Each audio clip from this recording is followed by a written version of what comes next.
প্রিয় দর্শক, আসসালামু আলাইকুম। কোর ভিশন ফাউন্ডেশনের আয়োজন ভিশন ফর সাকসেসে স্বাগতম। দর্শক, জীবনের প্রতিটি ক্ষেত্রে আমরা সবাই চাই সফলতা, কিন্তু সফলতার সংজ্ঞা কি? এর মাপকাঠি কি? সম্পদ, নাম, যশ, ক্ষমতা এর নাম সফলতা? সফলতার জন্য কি অপরিহার্য? সফলতার কোনো শর্টকাট পথ আছে কি?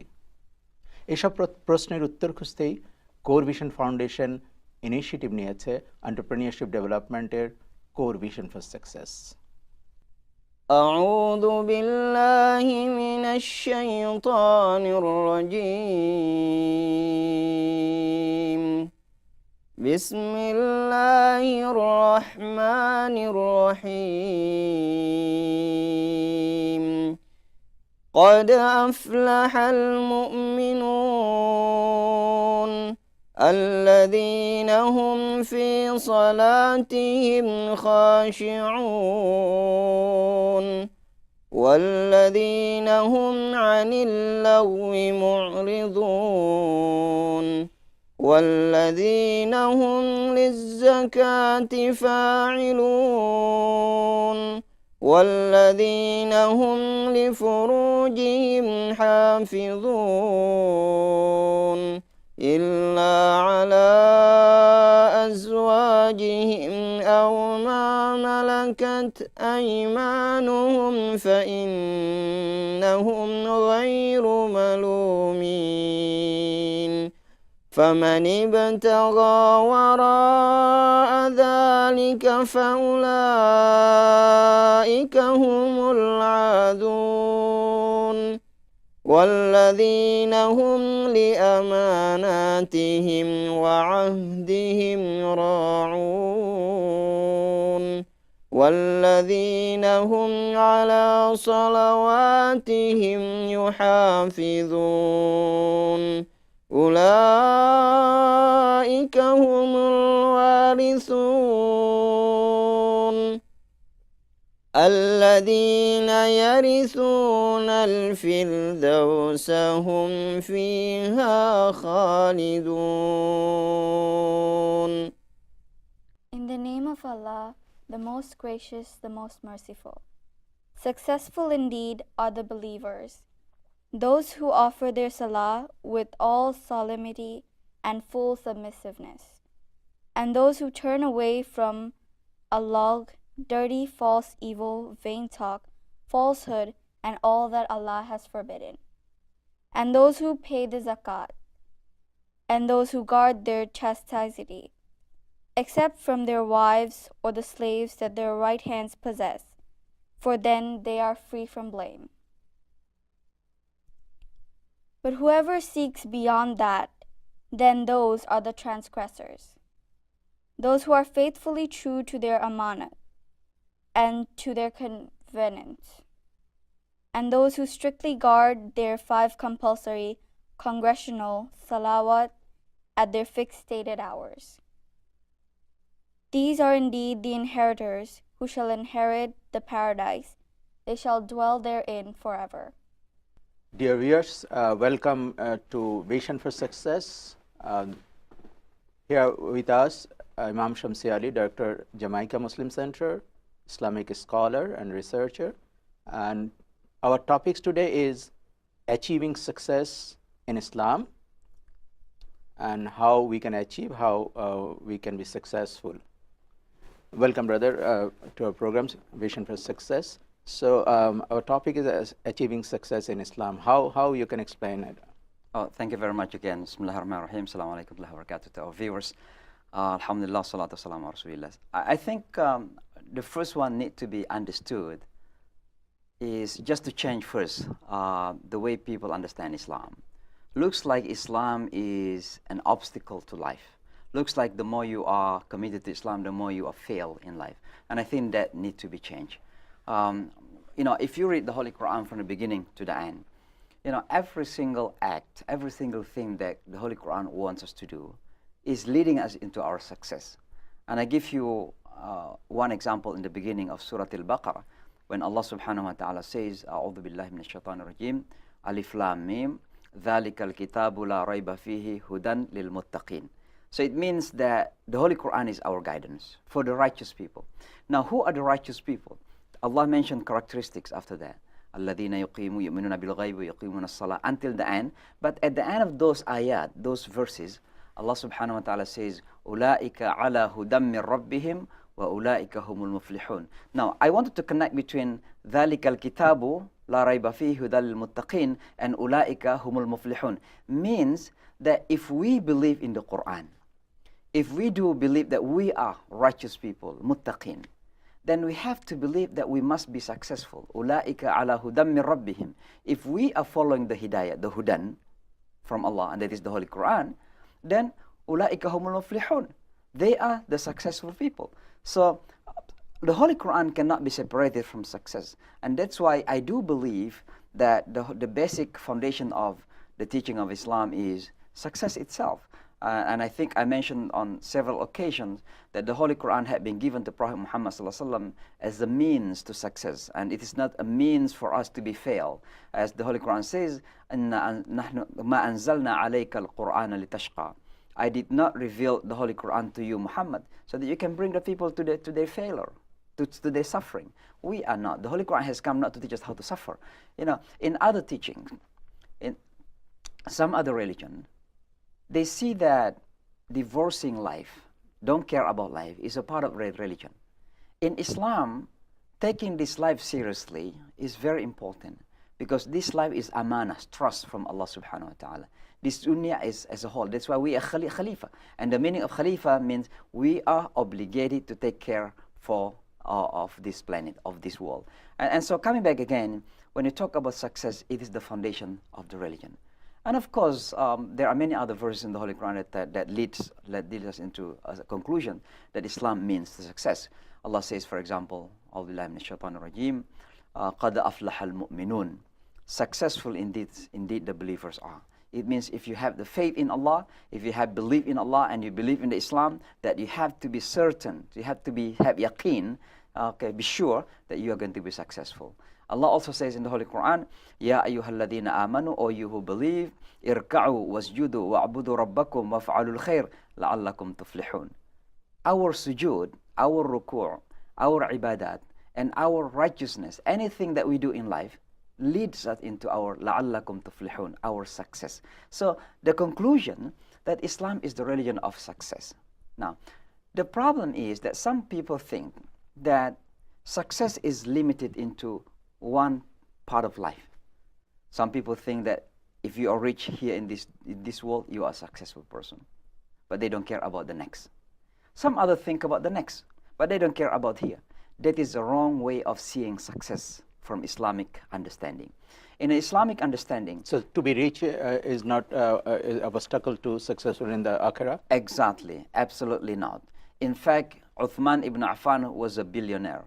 Okay, and there were some Sahaba of the Prophet Muhammad ﷺ used to be, as we are using modern term, billionaire of his time. You know, Uthman radiallahu anhu, when he donated more than 100 camels. So imagine 100 camels. You know, so you can imagine how rich he was in the time of the Prophet Muhammad ﷺ. To own one camel is not easy for an Arab at the time, but he donated 100 camels for the cause of Islam at the time. So it means he was very rich, but at the same time he used his rich to gain the key of paradise. So we don't see any contradiction between being successful here in this dunya and being successful in the akhirah. And that's why in the dua that we mention every day is called the master of dua in Islam. Allah subhanahu wa ta'ala says, فَمِنَ النَّاسِ مَنْ يَقُولُ رَبَّنَا آتِنَا فِي الدُّنْيَا وَمَا لَهُ فِي الْآخِرَةِ مِنْ خَلَاقٍ. According to the Holy Quran, there are some people who are struggling for this dunya, for this world, but they don't have any share in the akhirah. Why? Because dunya is for dunya only. But for Muslim, we are struggling for this dunya. وَمِنْهُمْ مَنْ يَقُولُ. And among people who say, the word yaqul in Arabic language means struggling for.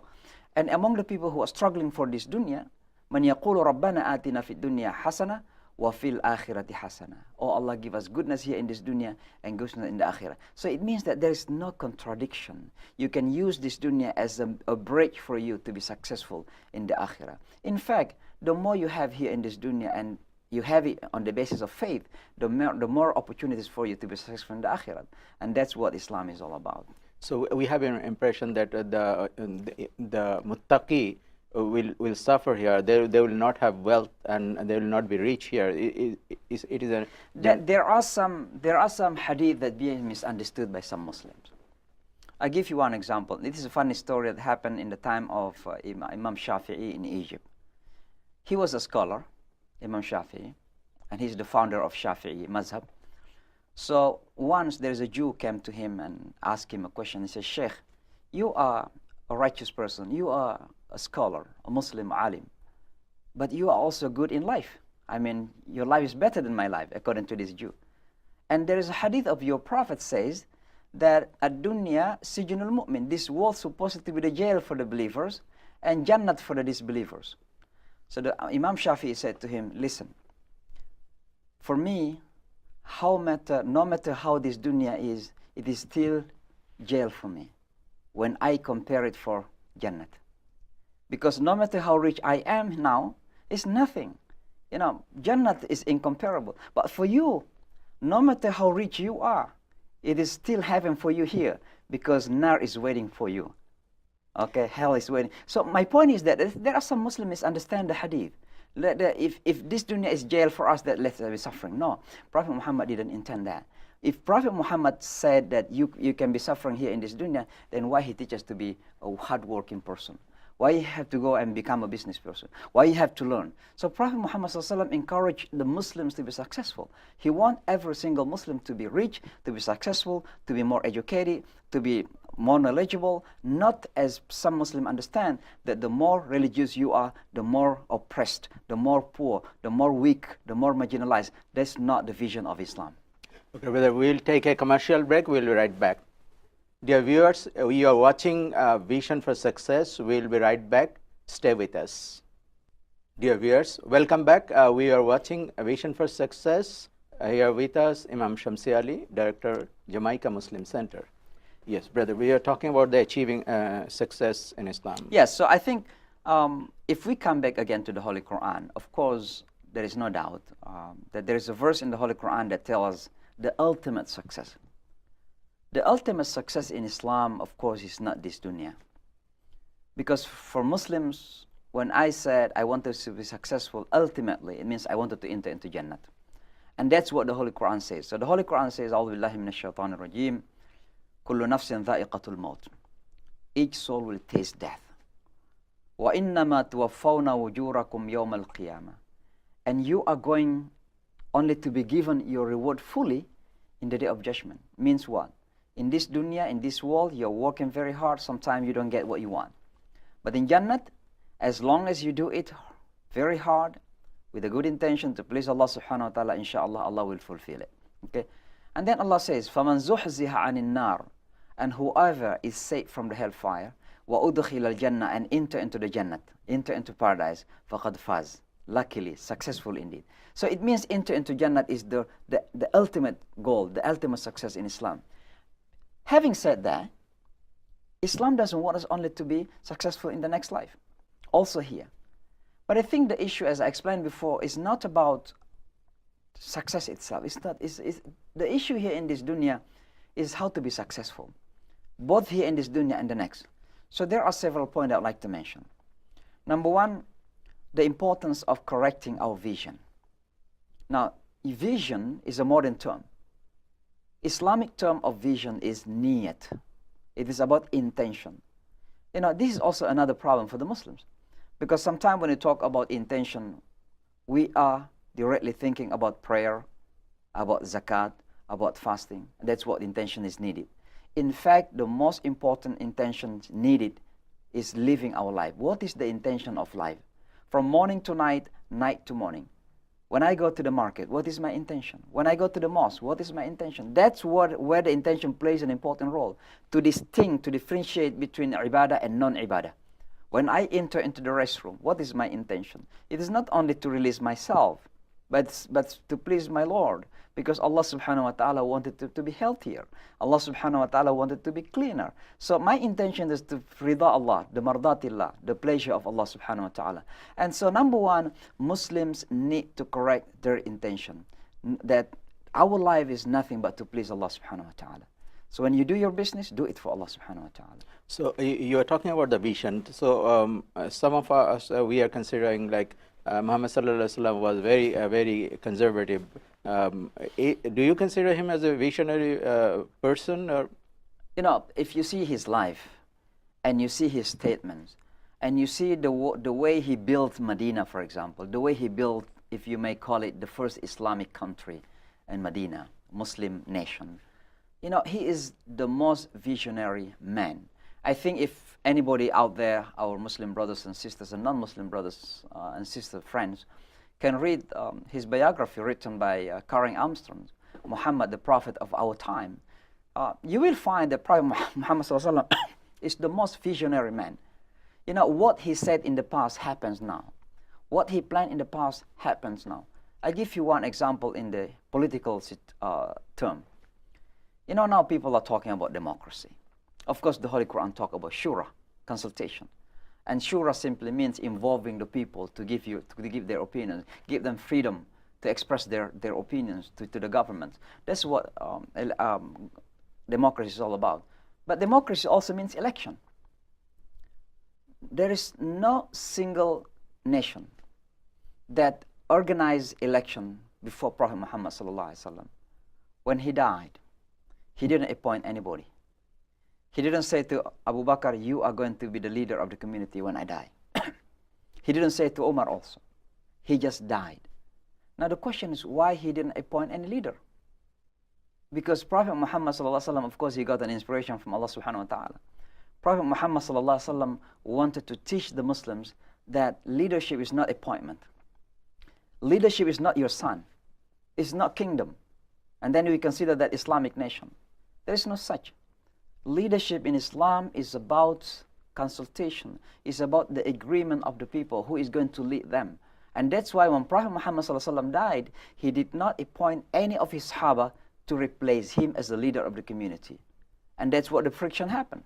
Some people wanted Ali, and some people wanted Abu Bakr. And the majority elected Abu Bakr, and that was the election. First happens in the history of human beings. So my point is the vision of the Prophet Muhammad sallallahu alaihi wasallam. So when America is so proud of democracy, European people are so proud of democracy, we Muslims have practiced that in the time of the Prophet Muhammad sallallahu alaihi wasallam in the 7th century. So we don't have to be taught about democracy because have that concept. Unfortunately, Muslims fail to understand the teaching of Islam, and that's what the problem. So my point is that when you talk about Muhammad sallallahu alaihi wasallam, we are talking about big vision. We are talking about the future life. It's not only not the past, it's about the future life. Prophet Muhammad sallallahu alaihi wasallam built, how he built Medina, for example. Look at this. You know, you never imagine, and even some non-Muslim friends, they were so amazed by the advancement of Prophet Muhammad sallallahu alaihi wasallam vision in building a nation. Number one, when he arrived in Medina, what he did, he established a masjid. You know, for some Muslims, masjid is a place to worship Allah. That's ibadah, salat. But and there is no other activities is allowed. But Prophet Muhammad sallallahu alaihi wasallam built a masjid is not only to pray, it's the center of life. Because as I said, worship is the purpose of life, and masjid is the symbol of that center of life, where you talk about politics, you talk about business, you are talking about how to build this world, how to build, you know, every single thing is produced by the masjid, and that is the center. Okay, and then after that, what he did, he akha bain al-muhajirin al-ansar. He did some internal reconciliation. Today, what is the biggest problem of the Muslims? Unity. We don't have unity. Friction, division between Muslims in the Muslim Ummah. Why? Because we don't follow the footstep of the Prophet Muhammad sallallahu alaihi wasallam, how he united between the Muhajir and the Ansar, between the Meccan people and the Medina people. We don't follow that. This is the vision of the Prophet Muhammad sallallahu alaihi wasallam. He wanted to tell us that nothing that you can do unless you are being united. And that's what he did. Number three, what he did, he built the first civic constitution. Because you cannot live your life civically. And most of us doesn't have any idea about these things. he built the constitutions and all other things. You know, Prophet Muhammad ﷺ is not only a prophet, he was also a political leader, he was also a social leader, a civics leader, and so on and so forth. Brother, we will take a commercial break. Inshallah. Dear viewers, we are watching Vision for Success. Here with us, Imam Shamsi Ali, Director, Jamaica Muslim Center. Welcome back. We are watching Vision for Success. Here with us, Imam Shamsi Ali. Brother, we were discussing, I want to add another question is, like Prophet Muhammad Sallallahu Alaihi Wasallam, he planned, right? Sure. And do we plan in our community? We plan from mosque, and we are helping people to learn how to plan, how to do. How you'll explain that? You know, this is what the other point I would like to mention. Basically, number one is about vision, and that is intention. Number two is knowledge. Of course, we don't have to explain this lengthy because everybody knows the importance of knowledge in Islam. Nothing that we can achieve without knowledge. In both life, both here in this dunya and the next. You cannot pray unless you have knowledge of the prayer, right? You cannot do business unless you have knowledge of business. And so knowledge is very, very important. But the next one is planning. It is about what we call in Arabic language al-khutta, that is planning. You know, the Holy Quran says, وَلْتَنْظُرْ كُلُّ نَفْسٍ مَا قَدَّمَتْ لِغَدٍ. Each soul, each person should see what he's going to do the following day. In other words, you cannot just wake up in the morning and basically you are blank. You don't know what to do. Even the animal basically are doing things out of instinct. You know, we are not animals. We are human beings that are being equipped by Allah subhanahu wa ta'ala with human rationality. So think about what you're going to do in this coming 1 hour, 2 hours, and 24 hours. That is what plan is all about. Now coming to our knowledge, I'm sorry for interrupting. Our knowledge is okay. We have to only offer prayer and all the rituals thing. Allah will take care of everything. We don't need to make any plan. This is our impression. How you'd explain that one? You know, qadar, this is called believing in the qadar of Allah. Believing in the qadar of Allah is not submissive into what you call nasib. Believing into qadar of Allah means you have to do every single effort. And afterward, give it to Allah to decide. When it happens in front of you, you see the color, what kind of things that happen in front of you, that's what you believe as your qadar. But unless you do, don't believe it as a qadar. It might be a punishment because you didn't do your job. When someone is poor, don't say because Allah make me poor. Did you do? Did you do some effort? Did you attempt, do some business, go into school, become a doctor, become a pharmacist? When you went to the school, you went to the universities, and you tried to be a doctor, but you don't become a doctor, then say, Allah didn't want me to be a doctor. That's my qadar. But I did every possible way. That's what qadar is all about. So don't blame Allah subhanahu wa ta'ala in the name of qadar if you didn't do your job. You know, listen, in Al-Islam, nothing, as the American people used to say, there is no free coffee here in America. Everything is with effort. You know, in Islam, nothing that Allah is going to give you unless you do you give some effort. Even miracle, mu'jiza, miracle. Musa alayhi salatu wasalam was give a miracle, right? The sea was divided by Allah subhanahu wa ta'ala. But you know, when Allah subhanahu wa ta'ala wanted to divide the sea, what Allah asked Musa to do? He asked him to hit the sea with his stick. The question is why Allah asked Musa to do that? Do you think Allah cannot open the sea without hitting the sea? Yeah, of course. Of course He can do it. But why He asked Musa alayhi salatu wasalam? Because Allah wanted to say to him, there is no free coffee, Musa. You have to do your job. Yeah. That is a miracle. You know, even miracle, it doesn't happen unless we do our job. Prophet Muhammad sallallahu alaihi wasallam divided the moon. You know, but what Allah said to him, do your hand like this. And the moment he do his palm like this up to the sky, the moon looks like separated. That is what Allah wanted to Muhammad sallallahu alaihi wasallam to do. Do your job. Maryam alayhi salatu wasalam, when she delivered the baby, she was so hungry, she was so thirsty, she was so weak. Allah subhanahu wa ta'ala says, وَهُزِّي إِلَيْكِ بِجِزْعِ النَّخْلَةِ O Maryam, shake the palm tree so that dates can fall down. This is a very weak girl. She cannot move this big palm tree. But why Allah said, shake the palm tree? Maybe she just touch it like this. But do something. Yes. It means it's not free. You have to do your job. So you cannot blame Allah subhanahu wa ta'ala unless you do your job. And after doing your job and something else happened to you, say, Allah, that's what I decided for me. I'm happy with it. I'm pleased with it.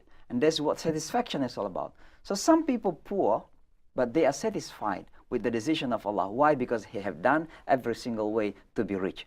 But unless you do it, don't blame Allah subhanahu wa ta'ala.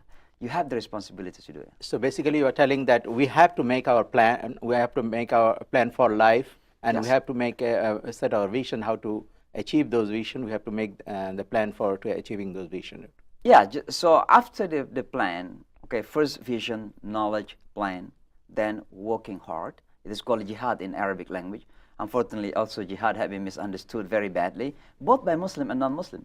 Look like jihad is bombing, killing, destroying buildings. No, jihad is positive concept. It is about life. It is about building civilization. It is about bringing goodness to other people. That's what jihad is all about. So I would like to translate the word working hard to jihad. So after plan, we must do jihad. We cannot succeed unless we do jihad. You have to do jihad in your office.